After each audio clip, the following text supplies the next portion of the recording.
Let's talk about case creation. In Patricia, there are two ways to create new cases. The first we have covered in previous lessons, but as a refresher, we can create cases using the New Case button. This will create a new case from scratch. The other option, and the one we will discuss in this video, is that of copying cases. We can create new cases based on existing cases. You do this by clicking on the Copy Case Speed button found on the speed bar. Why is this beneficial? When we copy a case based on an existing case, we have several benefits. First, the two cases are linked when a copy is made. This link will show up on the related case page as a cross-reference. You do have the option to change this behavior, so if this is not ideal, this can be changed. The second and biggest benefit is that the actual data gets copied over as well. We can copy nearly all types of data from an existing case. The exact parts of the case that gets copied can be set by the user themselves. So let's demonstrate this using a real-world example. I have my trademark case open, which I want to copy into a new case. Let's say I want to copy this case into 4 additional countries. We can copy certain data from our open case to these new cases, because some data will be common to all of them. The Parties tab, for example, will look the same on all the cases. Irrespective of country, the account address on the cases will always be the same in this scenario. Another example is the catchword. The description of the trademark will not change when we file this application in these 4 countries. Now, instead of creating 4 additional cases from scratch, I create only my first record from nothing and then populate it with the necessary data.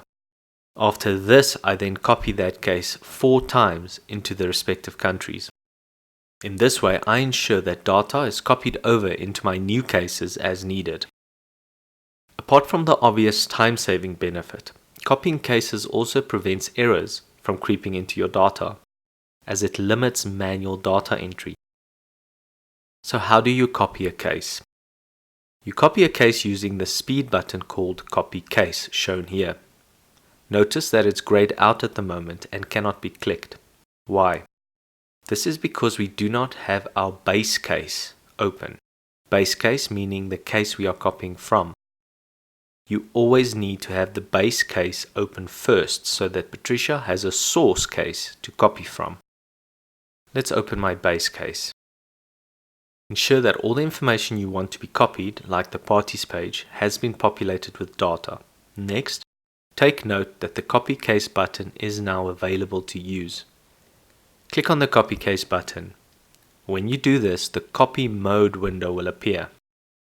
This defines how the case numbers will be allocated when we perform the copy. We'll delve deeper into this at a later stage. So let's leave it on Copy Within Family. This option will copy the case and allocate the same case number as the one we are copying from. I will now click OK. The case copy window will appear where we define more details before copying. This window is split into 2 parts. The first, Copy List, gives us a high-level setting for the copy and defines how many records will be copied. The next tab, Detail Copy Options, sets how the data will look in each case that is copied. On the Copy List screen, we have our Copy List area. This is where we define how many cases we will create. Right now, we can only see one entry, so only one case will be created. If we want to add more, we need to click on the Add Row button. This will add a new line to our case list area. You can remove a line by selecting it and clicking the Delete Row button. Let's click Copy. An error message appears stating that values are missing and the copy case is not possible. The reason for this is that we need to add data before we can copy. All fields shown in red are mandatory and need to be entered before we will be able to copy. So let's do this then. We first need to set the country of the case we are copying to. Then set the distinguishing code, choose the application type, and then the service level. This should be sufficient to copy our case. Before we do though, take note of the first two columns, case type and family number. These are grayed out and cannot be changed. The reason is because we are copying within family, so these two settings cannot be anything else. We are copying within family, so the case type and case family number is set in stone. I can now click on copy and my case will be created. After copying, a copy case report will show whether the process was successful or not. Your newly created case will be listed on this report, and to open, double-click on the entry. Take a look at the Parties tab of the new case. The party details were copied from our base case with no issue. We have now created our case by copying from another case. Great, so let's delve deeper into the copy case options. Let's copy another case and look at the copy modes in detail. As mentioned, the copy case mode selection affects how the cases are going to be copied and also the case number allocation. These options are divided into two parts. First three options deals with normal copy actions. The next four, all labeled batch copy, deals with bulk copying cases based on specific scenarios. We'll deal with the batch copy a bit later. The first option, copy within family, will do exactly what it says. A new case will be created using the same case type and family number as the open case. This option could be used for a single class country trademark filing, as an example. Copy outside a family will create a new case where the case type can be the same or a different case type. Also, a new family number will be assigned using the next available number from within the system. This option could be used for creating an opposition case or an agreement case as an example. I choose copy outside a family and then enter the required fields. Take note of the first two columns. We have one additional mandatory field we need to fill in. We need to set what type of a case this will be in the case type dropdown. Let's keep it as a trademark case for now.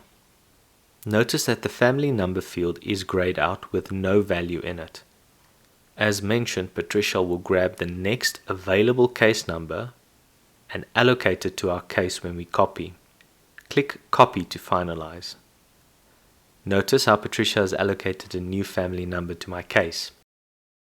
The next setting, Copy to Own Known Family, functions the same as Copy Outside a Family with one difference. In this option, we need to enter our own family number instead of Patricia allocating a number. Note how I can add in my own number in the family number column. This could be used for copying to an opposition case for the same mark or an agreement on the same matter. The Batch Copy Designated Countries option lists the designated countries as options to copy to. This is handy if I have cases originating in the PCT, EPO, or other organizations in which one record will become many. In my example here, I have a trademark with countries listed under designation. When I click on Copy and then Batch Copy Designated Countries, all my listed entries show up. The next copy mode, Batch Copy All Countries, presents a listing of all countries available in Patricia to copy to. The second last option, Batch Copy Family Amended Countries, are only used in connection with amended countries within international trademark cases. This lists countries in the copy list area with the amended status. The last option, Batch Copy Region Group, lists countries that form a specific region that we can copy to. So let's look at the copy list window for a moment. Before we can copy, we can set several properties that determine how the copy will occur. First, we can define the date of order, also known as the creation date, under the date of order field. We can set multiple cases to be copied by clicking Add Row. Another empty line will be added, which is the second case that will be copied. I can add as many cases as I require. Of course, I can also remove lines by highlighting the line and then clicking the Delete Row option. Notice we also have a Copy Row button. After adding all mandatory data, I will select my row and click Copy Row. Note that it inserted a new line and copied all mandatory field data for us. This saves me time if I have several cases I need to copy, all with the same information. If you happen to click Add Row and then add several cases with no mandatory information filled in, you have the option of adding the data on the first line. When you do this, Patricia will prompt you on whether you want this data to cascade through all your other listed entries. You have the option to print certain documentation as well. You can print letters, case summaries, and workflows. The next tab, Detailed Copy option, is where you set the copy details on a much more granular level. First, here you define what will be copied over from your base case to the new case. You have several tick boxes that do this. You can copy the devices by clicking the first tick box. You can choose whether Patricia will create a cross-reference between your old and new case by ticking the Create Cross-Reference if outside family. By default, this will be set to true. You can copy the title, the case location, notes, and team detail. Next, we have the basic case data area. We can define a new catchword for our cases, change the status, insert the old MAT ID, add in a case remark, and so on. We can also set a list of parties to be copied. You can add or remove entries by clicking the Add Row or Delete Row button. The reference area allows you to copy references from your base case as well. One area you might notice that is not listed here is the diary field values. Diary values can be set to be copied, but not here. The copying of diary fields are set in the maintenance application. Please contact your super user for assistance if you wish to have diary values copied.